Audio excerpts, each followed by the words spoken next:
Hello, आज म तिमीहरूलाई chemical bonding and geometry of molecule र सेप अफ मलिक्युल भन्ने च्याप्टर युनिट फर्स्ट पढाउँदैछु।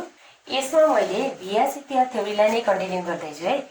According to VSEPR theory covalent मलिक्युलको सेप डिटरमाइन हुन्छ। थर्ड पोस्टुलेटले के भन्थ्यो भने if central atom is surrounded by lone pair and bond pair of electron it has distorted geometry. म distorted चाहिँ नेक्स्ट भिडियोमा पढाउँछु भनेर भन्दै थिएँ। यो आज मैले पढाउँदैछु। त्यसमा अब ल डिस्टर्टेड ज्योमेट्री हो भने किन हो, कसरी हो, त्यसको रिजन चाहिँ फोर्थ पोस्टुलेटले दिन्छ है त। कसरी दिन्छ यहाँ हेरेर राम्ररी। The lone pair of electron occupy more space around the central atom than bond pair since lone pair is attracted by one nucleus only while bone pair of electron is attracted by two nucleus। Obvious कुरा हो, two न्युक्लियसले share गर्ने भएपछि के हुन्छ त, अब जुन central एटममा छ त्यसले अकुपाई गर्ने स्पेस पनि के हुन्छ, कम हुन्छ। तर एउटा इलेक्ट्रोन मात्र एउटा एटमले मात्र एट्र्याक्ट गरेछ भने त्यसले स्पेस पनि कति अकुपाई गर्छ त, अलिक मोर अकुपाई गर्छ हैन, धेरै स्पेस अकुपाई गर्छ। त्यही भएर द अर्डर अफ रिपल्सन या रिपल्सन गर्ने अर्डर, इलेक्ट्रोनले रिपल्सन गर्ने, लोन पेयरलाई रिपल्सन गर्ने, लोन पेयरले बोन पेयर अफ इलेक्ट्रोनलाई रिपल्सन गर्ने, अनि बोन पेयर अफ इलेक्ट्रोनले बोन पेयर अफ इलेक्ट्रोनलाई रिपल्सन गर्ने। अर्डर के हुँदो रहेछ त, lone pair electron repulsion is greater than bond pair electron repulsion which is greater than bone pair electron repulsion। यसको मिनिङ के हो, लोन पेयर इलेक्ट्रोनलाई अलिक बढी नै रिपेल गर्छ कसको भन्दा त, लोन पेयरले जति बोन पेयर इलेक्ट्रोनलाई गर्छ। सबैभन्दा कम कुनमा रिपल्सन हुन्छ त, बोन पेयर इलेक्ट्रोनको बिचमा रिपल्सन कम हुन्छ। जसले गर्दा so the presence of lone pair of electron on central atom causes slight distortion of bond angle from ideal regular shape. के हुन्छ त, बोन्ड एंगल अलिकति डिस्टर्ब भएर आउँछ। हामीले एक्जाम्पल सहित बुझ्छौँ कुनमा कसरी डिस्टर्ब हुन्छ है। अब हेरौँ यो पोस्टुलेट्स अनुसार थर्ड पोस्ट अगाडि हामीले भनिसकेको थर्ड पोस्टुलेट जुन मैले पहिलो भिडियोमा बताइसकेको छु हैन, त्यो र यसलाई हेरेर एकचोटि हामीले एक्जाम्पल हेरौँ न हैन। एक्जाम्पल हामीले यहाँ के हेर्छौँ भने तिम्रो सिलेबसमा पनि एमोनिया र वाटर मोलिक्युल राखेको छ, त्यसैलाई नै हेरौँ। एमोनिया मोलिक्युल है, NH3 मोलिक्युल। ल यहाँ हेर है, NH3 मोलिक्युलमा सेन्ट्रल एटम के त, नाइट्रोजन है। नाइट्रोजनको इलेक्ट्रोनिक कन्फिगरेसन 2,5 है। The number of valence shell electron in nitrogen atom है, इन एन एटम कतिवटा रहेछ त, 5वटा रहेछ, 5 है। अब 3टा हाइड्रोजन छ भने चाहिँ हाइड्रोजनले 3टा कन्ट्रिब्युट गर्छ। The number of electrons contributed by hydrogen equals to कति, 3। Total number of electron 8। Valence shell electron pair around the central atom count गर्छौँ। त्यही भएर इलेक्ट्रोन पेयर कतिवटा छ हेर त, पेयर 8 को पेयर कति हुने भयो त, टोटल पेयर 4 हुने भयो। Total pair of electron around के त, नाइट्रोजनको वरिपरि अराउन्ड सेन्ट्रल एटम हैन, त्यही भनेको around N atom equals to कति भयो त, 4 है। त्यही भएर according to VSEPR expected geometry है, ज्योमेट्री त हुन्छ हुनलाई, हामीले खासमा भन्यो भने अहिले म यसको कुरा बताउँछु।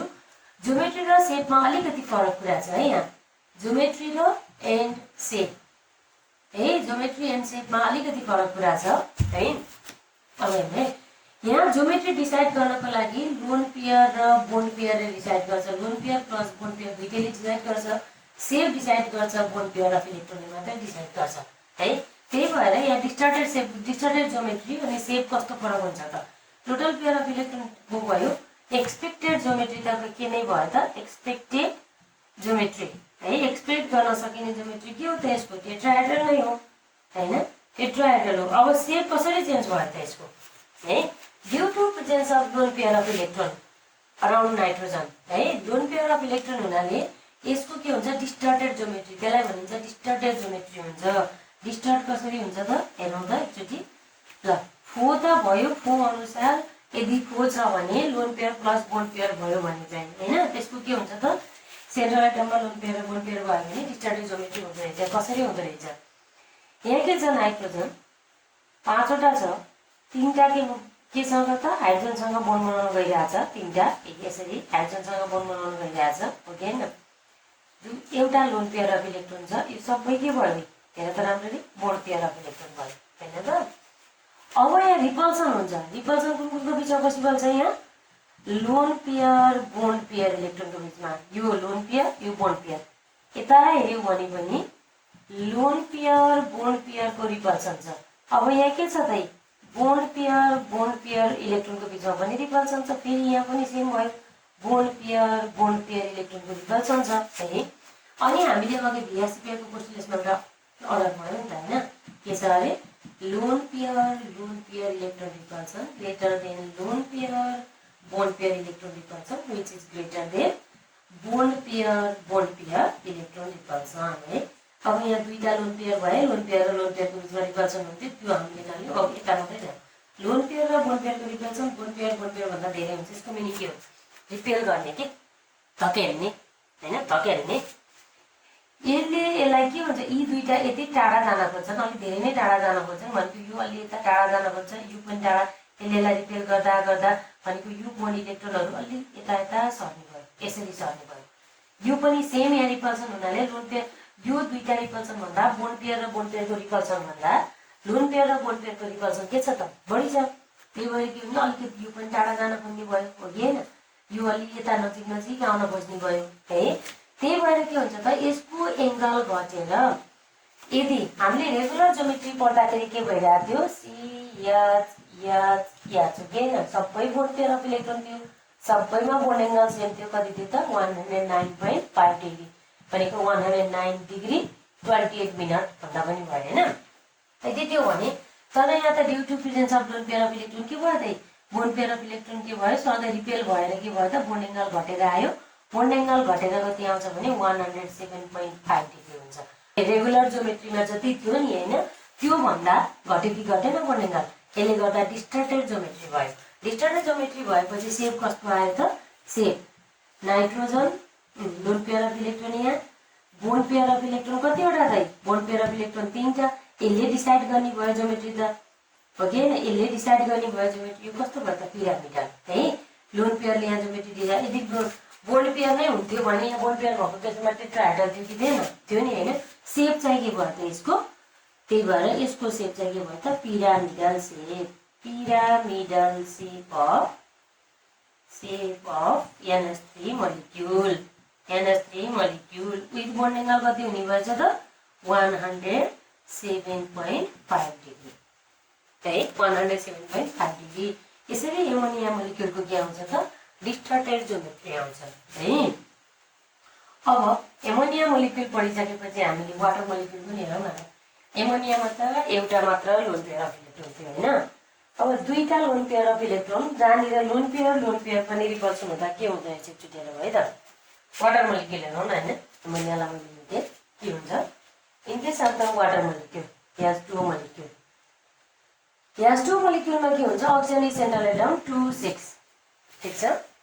द नम्बर अफ मैले यहाँ अरू लेखिन है, the total number of valence electron in oxygen atom 6, number of the electron contributed by two hydrogen 2, total number of electron 8, total pair of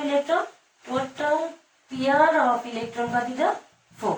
so according to BSc pair expected geometry, expect गर्न geometry त यसको पनि के हो त tetrahedral नै हो, tetrahedral geometry हैन। But due to presence of lone pair of electron वरिपरि कतिवटा छ 6वटामा एउटा त हाइड्रोजनसँग बोन्ड बनाउन गयो ल ठीक छ, these are called bond pair of electron हैन। तर दुईटा पेयर त लोन पेयर रह्यो नि त, त्यसले गर्दा के हुन्छ, there is repulsion between lone pair electron and there is also repulsion between के भयो रिपल्सन हुने भयो लोन पेयर र यो बोन्ड पेयर इलेक्ट्रोनमा पनि बोन्ड पेयर रिपल्सन, अनि अर्को के पनि हुने भयो त फेरि बोन्ड पेयर इलेक्ट्रोन रिपल्सन हुने भयो, यता पनि लोन पेयर रिपल्सन हुने भयो। Due to this repulsion and repulsion अगाडि lone pair repulsion is greater than lone pair bond pair repulsion which is greater than bond pair repulsion okay हैन। अब यो लोन पेयर रिपल्सन सबैभन्दा greater हुँदाखेरि के हुन्छ, यिनीहरू यति धेरै अलिक टाढा आउन खोज्छन्, रिपेल हुने हैन। कतिसम्म टाढा आउन खोज्छन् त्यो म्याक्सिमम टाढासम्म जान खोज्ने हैन, रिपेल हुने। अब भनेपछि फेरि यो रिपेल हुन्छ, फेरि यसले पनि यसलाई के हुन्छ रिपेल गरेर यसले यसलाई रिपेल गर्यो, यसले यसलाई रिपेल गर्यो, यो यता यता आयो, फेरि यसले यसलाई रिपेल गर्यो, यो यता यता आयो। यता भनेको अझै नजिक हुनु हो कि होइन।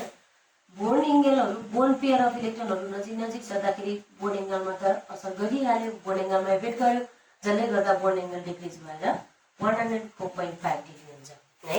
अघि एमोनियामा के भइरहेको थियो, यहाँ एउटा लोन पेयर अफ इलेक्ट्रोन थियो एच एच एच हो कि होइन। यहाँ एउटा लोन पेयर र बोन्ड पेयरको बिचमा रिपल्सन थियो, बोन्ड पेयर र बोन्ड पेयरको बिचमा थियो, जसले गर्दा बोन्ड एङ्गल कति भयो 109.5 हुन्थ्यो रेगुलर हुँदा, अनि डिस्टर्ब हुँदाखेरि कति भएछ 107.5 डिग्री भएछ है। यहाँ चाहिँ के भएछ, दुईटा lone pair due to presence of two lone pair of electron there is repulsion between the lone pair electron and lone pair bond pair electron and bond pair electron, where lone pair electron repulsion is greater than lone pair repulsion, which is greater than bond pair electron repulsion, resulting the distorted geometry with bond angle 104.5। सेप कस्तो हुने भयो त, geometry त ल ठिक छ, tetrahedral expected भयो। सेप कसले डिटरमाइन गर्छ, बोन्ड पेयर अफ इलेक्ट्रोनले। बोन्ड पेयर अफ इलेक्ट्रोन यसलाई हटाउँदाखेरि यसको सेप के आयो, भी सेप। यसलाई हामीले के भन्छौँ, भी सेप पनि भन्न सक्छौँ, एङ्गुलर सेप भने पनि भयो, एङ्गुलर सेप भने पनि भयो, बेन्ड पनि भनिन्छ, bend shape of water molecule with bond angle 104.5 degree है। नेक्स्ट भिडियोमा म अब सिग्मा एन्ड पाई बोन्डको बारेमा टाइप्स अफ ओभरल्यापिङ होइन, यास ओभरल्यापिङ र पी ओभरल्यापिङ, यास पी ओभरल्याप हुँदा पी ओभरल्याप हुँदा कसरी बोन्ड फर्मेसन हुन्छ, कसरी सिग्मा फर्मेसन हुन्छ, कसरी पाई बोन्ड फर्मेसन हुन्छ, त्यो पढाउँछु है त। धन्यवाद।